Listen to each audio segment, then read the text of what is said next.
And I'm Terry Gruca. Exclusive new video shows why those deputies say they used force against that student. KVUE defender and Austin American-Statesman reporter Tony Plohetsky has been following this case from the beginning, and he was able to obtain this video. Tony? And this is a case that parents still talk about, how police are using force against students in school. Now, for months, we have only heard from officials about why a deputy used his taser on a 17-year-old high school student. But in these newly obtained videos, we hear it from him in his own words. Inside Cedar Creek High School last year. So Deputy Stalkup and I, we walked this direction, trying to see what was going on. Bastrop County Sheriff's Deputy Randy McMillan is reenacting the day he tased 17-year-old Noe Nino de Rivera. I turned and Noe's over here, kind of this direction. McMillan was one of two deputies at the school that day. He is explaining how the other, Deputy Timothy Stalkup, drew his taser first. He's not compliant. At one point he tells him to tase him. He's still very, very agitated. Then, his back to the camera, McMillan shows how he then pulled his own taser and fired, sending 50,000 volts of electricity through the student's body. Nino de Rivera fell backwards, hit his head, and appeared disoriented. So we took him in here to the nurse's office. He sat down here. It was only later did doctors find the severity of his injuries. He was in a medically induced coma for more than a month. He immediately, got tense and then just fell back.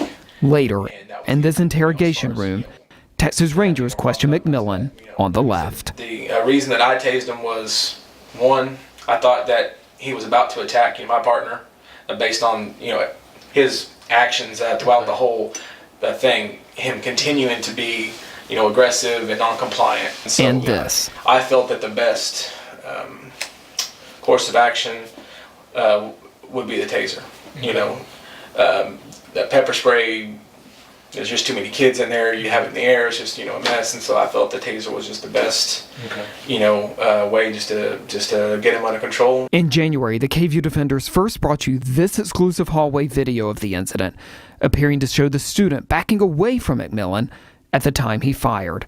Now, in this newly obtained Texas Rangers report, also never before made public, the Rangers investigating the incident said they also conducted interviews with Stalkup.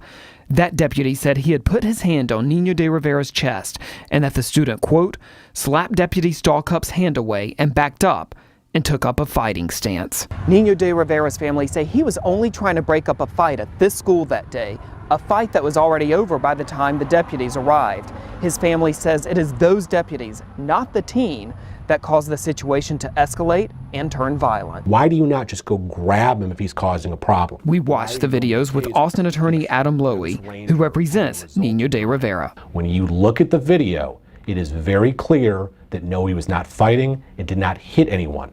So I'm very confident when a jury looks at this, they will not believe what the deputies are saying. In the reenactment, McMillan shows how he first tried to subdue the student through a bear hug. Later, in the interrogation, he says that looking back, he wishes Nino de Rivera would have made a different decision that day. If he did not want to continue this, he could have ran away, he could have walked away, he could have done a number of things to give up, but he didn't. Split-second decisions that have forever changed a teen's life. Now, as we have reported, a Bastrop County grand jury declined to issue any indictments in this case, but the FBI is still investigating. The teen's family has also sued the county, and that case is not yet resolved. Meanwhile, Noe Nino de Rivera remains in a rehabilitation center where he is in daily therapy.